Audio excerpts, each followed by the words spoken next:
It's always good to be with you again, family, folks, and friends. Listen, from all around the world, what's up with you? Welcome back to Funky But Chic. I'm glad to be your host. I'm Sir Wall, and we're here to do it again, bringing another banger for you. I got something on my mind that I want to share with you that I'm sure you got some feedback on this too. Listen, you hear the saying often that strangers will support you better than friends and all these kind of things. And I saw a post on social media the other week that support your creative friends in 2026. And it resonated for many reasons. And as I was developing the idea and concept of this show, I started thinking about that. But often when you hear the topic or the idea concept, it's kind of throwing off and really blamey and judgy. And that's not where I want to be with this. I want to talk about it in the context of awareness, why that exists. Why is it that people struggle to see your greatness, when there's somebody who has grown up with you or you've known for a while? What is with that? I think a lot of times it has to do with your ability to prove that what you dream can happen. And it scares some people who never try. Strangers or outsiders, as I would call them, will often show interest and support and push your efforts beyond friendships. And there's another quote, a very famous one, that familiarity breeds contempt. And that is when people who know you or know something about you are more likely to lose respect or interest or support for you. And that's where some of that comes from. But today I want to talk about it from the context of proximity envy in unsupportive relationships.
Proximity envy, the feeling or jealousy or longing when others are physically or socially closer to opportunities, success, or belonging.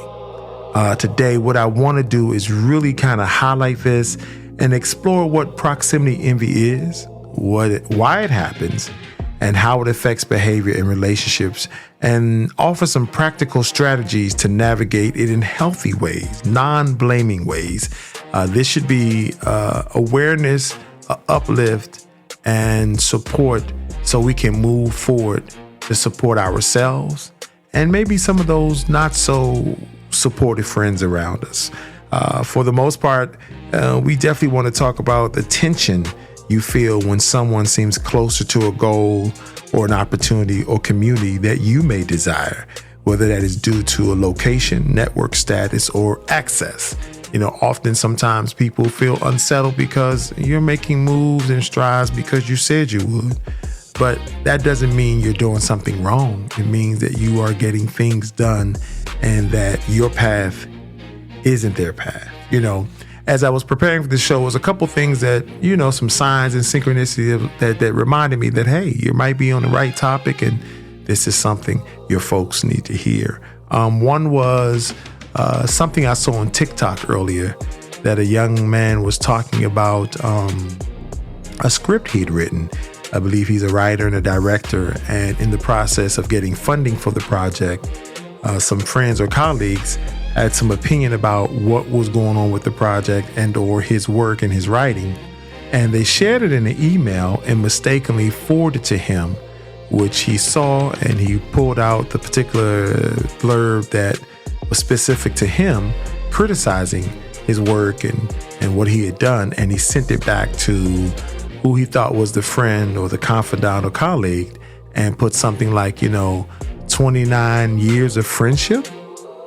And it was just interesting to see that, to know that people can hang around and be in close proximity to you and not really support you or still have their own bit of anxiety or jealousy in the work that you do. Also, personally, someone reached out to me identifying, an accomplishment and success that they're having, which I agree with, support, and share. But they're also a person that whenever I'm doing the work, it's never any word of interest, support, follow up. And when they call about what they're doing, they only call when they need what they need. And on multiple occasions and opportunities, they have just been very passive aggressive in not acknowledging or supporting any work that I'm doing unless somehow they can benefit from it. And on the flip side of that, a colleague of mine had an opportunity to visit with the podcast and had some great things to say and was sharing. And I thought it was interesting how the close relationships that I have with some people have not or do not yield that. And I'm not searching for it, but it is something that comes in relationship. And this is why, I wanted to bring the conversation to light today and have the chatter, because some of us are thinking about it and we don't have the guts to say it. Your success forces people often to face something that they don't want to. They don't want to adjust themselves or do what they need to do.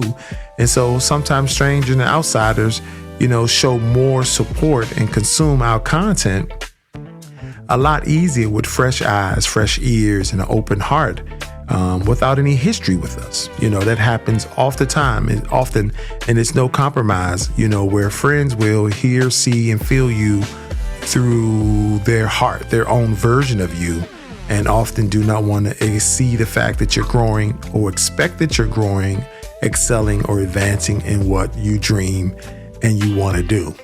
That is a very interesting space to be in when it comes to people who say they are friends or who are friendly in other aspects but seem to fall off in this area. And even though your friends are not supportive, it doesn't necessarily mean that you're doing anything wrong or bad. They just don't have the ability to embrace the effect and the accomplishment that you're having. And seemingly you're evolving. And if they're not moving, evolving, and changing, and you're evolving in your work is evolving, then it leaves them in a place where they feel unwanted. They don't know how to identify with you and how to actually operate and live in that space because of the impact that you're having. And it can really be a weighty, it can be like what they call the elephant in the room. We never really talk about it. We still hang out. We do all the routine things that we've developed over time to do. And we keep going and never really want to get into it because it would mean having to do what we're doing today. Get to the core of it, why it exists, and how we can move forward, whether it's through boundaries or opening up another gateway for people to feel comfortable and get closer to their own goals so they will not be preoccupied with your progress. And or if it just requires that, this is the end of the road. We got to walk off because I'm still going to become who I am, whether or not you support it, like it, or get it. Gotta stay funky, gotta stay chic.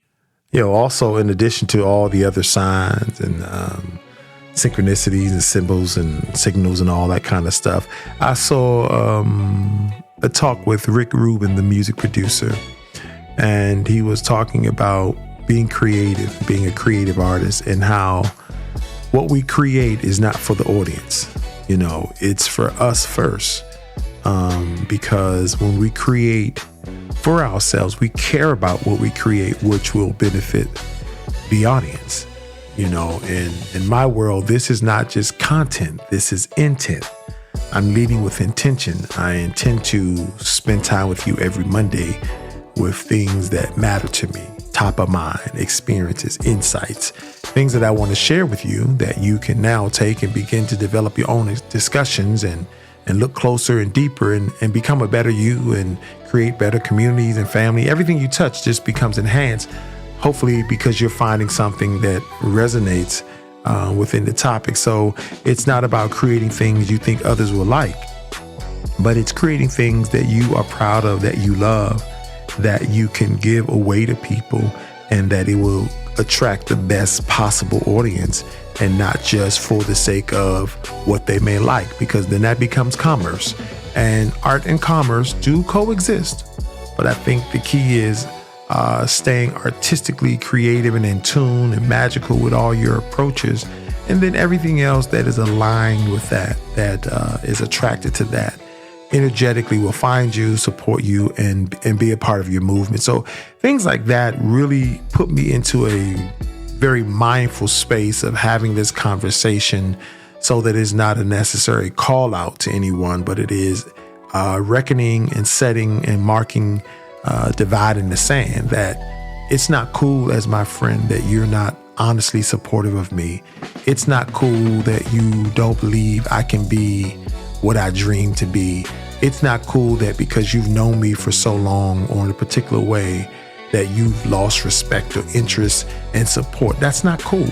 And I'm not going to play as if it is cool. It ain't cool, because my heart is different towards you and your efforts. But in this discussion, we can talk about ways to probably manage it and balance it, so that I can set boundaries and expectations for those friends who are not so supportive, and then vice versa, I can find ways to lead them into more fulfillment in their lives, separate from what I am doing, accomplishing, and where I'm going. And we don't bump heads, and that's important. We've got to do that in relationships. We will spend years and time with people without evaluating and understanding the value and the purpose and placement of those people in our lives. Going back to the gentleman on TikTok, it was interesting because once he shared the email with his daughter, she pretty much countered back and said, "But haven't you known this all along?" And so that was interesting too, that we often sit around and spend time with people who we know are not really rocking with us, or not digging us, or have their own goals, and we make it work for whatever reasons. We all make it work. I think about another personal experience I had with someone I was having a conflict with, and they said to me, "Well, if you're having a problem with me, or if this is the conflict, why do you still love me?" And my response was, because you never think somebody that loves you is out to get you. You never think they're trying to tear you down or sabotage you, whether it is over the long game or an immediate sabotage. You just never think that. And unfortunately, once you've had some experiences and you understand and you listen to yourself and believe what you hear and see, because it proved itself, then you understand that it is quite possible people are living in, these trauma bonded relationships, or toxic driven relationships, or upside down, with all kinds of things, for the sake of having somebody to be around or be connected to feed their ego, to quiet the lonely moments. But at the end of the day, these are real things, and they shape who we are and what we do.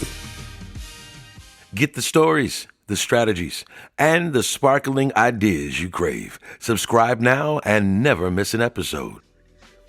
So why does it matter, you may ask?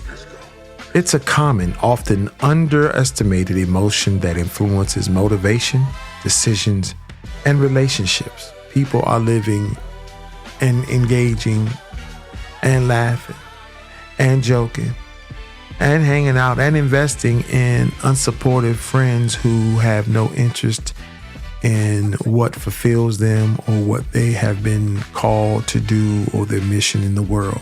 But they like to laugh and eat and joke, travel, maybe shop, whatever the things that they find in common that is familiar. But at the core of that, when you build a broader circle and you have a soul tribe of people who share in your theories and your factors and your philosophies, and they support you, that is a base, but it can be awful, fleeting, and just icky to roll with people who show you that they don't rock with you, but expect you to rock with them in anything that they should engage. That's why it's important. And so we want to be able to look at what proximity envy does and looks like in daily life, the psychology behind it, and just offer practical strategies to reduce harm and channel the energy productively. You know, we don't want to blame people. We want to acknowledge it so that we can remain our best and become better. And then also create platforms for them to move forward. Another experience I can recall is, as we started the podcast, people were finding out the podcast was here and listening and showing support in different ways. But, I can always count on one person to always kind of come with this kind of critique-ish, kind of complimentary, kind of wicked mash of the both, and it feels more judgmental than it does elevating. And so I'm often like, is that a compliment? And out of all it takes to create and be who we are, I always marvel at people who can find themselves on that end of the spectrum, like the productive way and the proactive way to deposit and help somebody. But some people always find, I don't know, whatever it is, ego, or they are the ones that must speak this unspoken at all times, unsolicited or otherwise even interested, and I get that. And I look at that and I keep going because I believe in what I do as a creative artist. I care about what I do and I care about people. And when I put my heart into it, I believe it will reach the heart of someone down the street, across the way, across the pond, or on the other side of the world, because that's what being human and funky and chic is all about, people. From experts to enthusiasts, Funky but Chic with Sir Wall is the podcast for you. Subscribe and join the community. And as we dig a little deeper in distinguishing the proximity envy from other feelings, such as envy versus enmity with proximity, it's not just desiring outcomes, but perceiving others as closer due to their geography, networks, or accessibility. Those feelings can be imposter syndrome or social comparison or FOMO, being aroused by posts that you see on social media about other events that may be going on at that time that they hope are better opportunities for them to participate in. Here we go. Right now is the time for you to grab a notebook or get your voice memo so that you can reflect on this information much later. I want to offer practical toolkits, quick actions that you can address the proximity envy challenge that you may have in unsupportive relationships. Action 1 is to map out your proximity landscape. This means to list domains where you want closer proximity, such as your career, your creative roots, social circles, and learning, and identify current access points and gaps. So you want to identify where is it you want to go and be a part of and connect to, and then determine how can you get to them and what is the gap between you and that access point. And action 2, define 3 high leverage moves. You want to pick 3 concrete steps to increase proximity in the next 30 days, such as joining one professional group or reaching out to a potential mentor or attend a local event. Meaning within the next 30 days, you need to make an effort. This is an actionable step that you can reach out to someone, make a connection, which now kind of closes the gap with your proximity access to an opportunity that you desire. Action number 3, reframe proximity as collaboration. Shift your mindset from scarcity to mutual value. In this practice, you should consider exchanging information or content or help first, or outreach of offering resources or help as an introduction, meaning offer yourself complimentary, trade, free, in some context where you build interest in who you are and what you do, and then you can establish trust to build a network moving forward. Action number 4, build a proximity ladder. Create a tiered plan that gradually increases your proximity, considering online communities, local events, in-person meetups, and mentorships. And you want to put this so it's trackable and you begin to see benchmarks of your approach, the gap between your accessibility to these platforms. Remember, the one-on-one in networking is not who you know, but who knows you. Action 5, audit your social media and networks. Curate feeds and connections to reduce negative reflections. Follow those who inspire you and strategies they use without copying them. So you just got to expose yourself to things that impact and provide direction to where you would like to be in your pursuits. Action 6, create micro rituals, tiny daily or weekly practices that reinforce progress. 10-minute outreach block, weekly reflections, whatever you need to do to put some habits and routines in place to, again, close the gap and get you closer to access. Action number 7, set boundaries and celebrate small wins. Track your wins no matter how small. A win is a win. Acknowledge that proximity is a journey, not a single breakthrough. So as you're developing networks and connecting with people, you want to make genuine connections, not a connection where you're trying to extract from people, but make a friendly and a nice connection, because that builds into their network. And when people like you, know what you do, take interest in what you do, they build and trust the connection with you. And this helps you, again, close the gap and gain access. That shortens that space between proximity and access. Your front row seat to lifestyle and wellness. Fresh episodes every Monday. Subscribe and stay ahead. Proximity envy in unsupportive relationships. Here's a quick psychology tip so we can understand what's actually going on and find our way to, one, not just understanding, but a way to transparency, so we can possibly still bridge the gaps between friends and relations and connections that belong. They just don't know how to do this well. You feel me?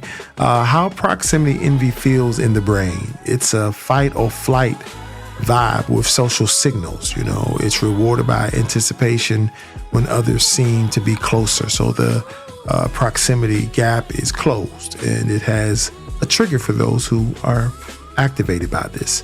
Why unsupportive friendships even happened. And this is not blaming, but a lot of times it can be due to misaligned values, fear of change, insecurity, resource scarcity could also affect how that's perceived and the dynamic between friends. There is a chic pivot. You got to separate the person from the outcome. Your friend's reaction isn't a verdict on your own worth. Again, because they're unsupportive doesn't mean you're not doing a good thing. It doesn't mean you need to rethink.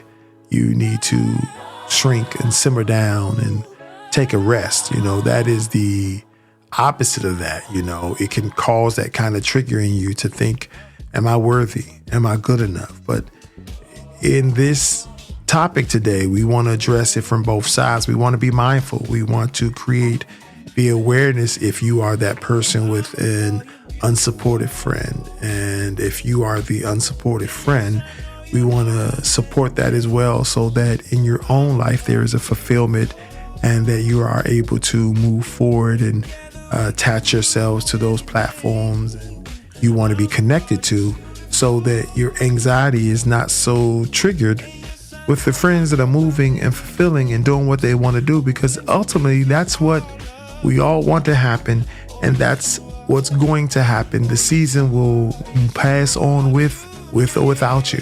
And so we want to encourage all, because being human is what matters. You know, it's people magic, and all of us, the way us is, how we is and how we are, baby, it's important. It's critically important. More information for you with this. You want to remind you of the minimizer friend, that one who all your little job, all your little project, or somehow qualifying or quantifying what it is. In most cases, reducing it, to a lower or more acceptable level for them. So keeping in mind that the proximity gap, between where someone wants to be and where they actually are, those things come into play as well.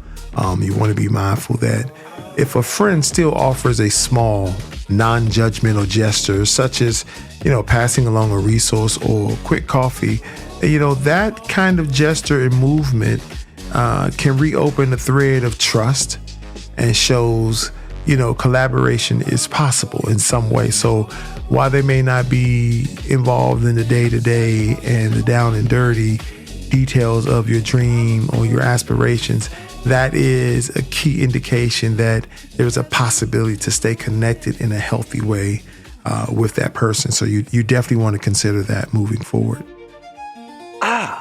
Hello. We do hope that you've enjoyed yourself with the art of staying funky and staying chic. Great day, isn't it?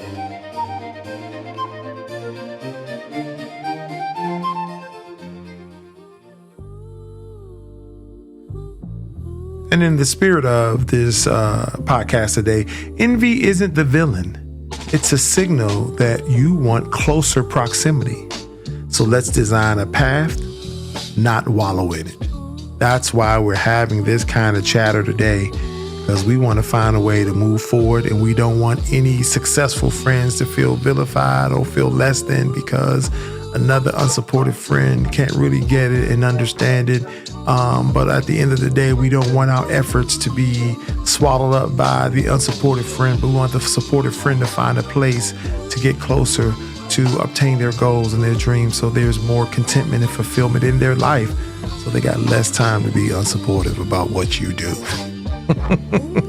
That's the real. That's what we're doing, because in a minute, judgment gonna come, and we're gonna have to set us some boundaries and handling conversations with unsupportive friends a little differently. Tell them less, share more, wait till the highlights broadcasted so they can see it somewhere else and see and believe, but more importantly, you also can open up conversations like, I'm exploring a path. Would you be open to a quick conversation or a brainstorm session versus you don't support me, or you never seem to buy into what I'm doing? You got to learn to take the effort and really see who people are in your life, and from their response and actions, it'll show you what you need to know. When distance becomes healthy, sometimes it's okay to step back temporarily. Your energy matters more than staying in a draining loop. If you got to step off, fall back, listen, do what you got to do to protect yourself, and still be mindful of what that means to be connected to the unsupportive friend. And here we go. Rebuild proximity with intent. Seek allies outside the inner circle while maintaining respect for existing friendships.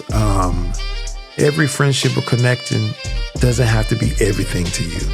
It needs to feed you with what it has, and then you need to eat somewhere else. Often we pull so much from the same people and then criticize them when we've pulled so much and lack consideration for what they have to give in other areas of their life. So this is always making us a better me, we, thee, them, and they. Just trying to be everything we are meant to be. No, you can be. Yeah. You know what I'm saying? And there you have it, folks. Our recap and our takeaways today are: proximity envy is normal and can be informative if channeled constructively. The core tools: reframing, intentional outreach, collaboration, small actionable steps, and energy management. Thanks so much for taking a dive with me today. This is just always the beginning of a discussion, and I'm hoping that you will take this back into your lives and dig deeper. I've left some of the resources in the description here on the podcast page for you to reference and hopefully it will help you right size your own life with unsupportive friends and understand there is an approach to maintain those friendships and connections without canceling or cutting them off. But there's also a way to, more importantly, help yourself elevate it and stay high and stay believing and hoping in all that you do and all that you are. Thanks so much for being here. Talk about it. Share it with people. Rate the show. Come back. We're here every Monday, and the content is here around clock. So if you need to come back and say, I missed something, oh, this was great, I need more information, even some show notes, it's all listed here. Find us on our socials, FFB Podcast, X, Instagram, wherever we are on socials, we are there. And hope all is well with you. We'll catch up with you real soon. Y'all be easy in life and keep it light.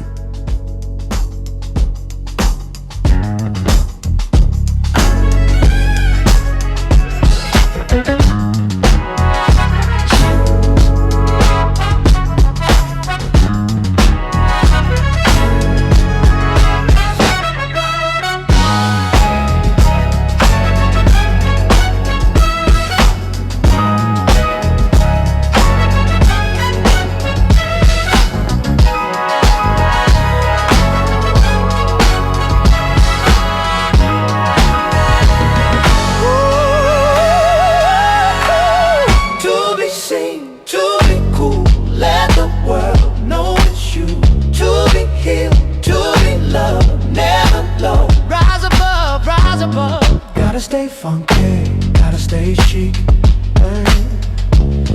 Be everything that you know you can be. Oh yeah, you gotta stay funky, gotta stay chic.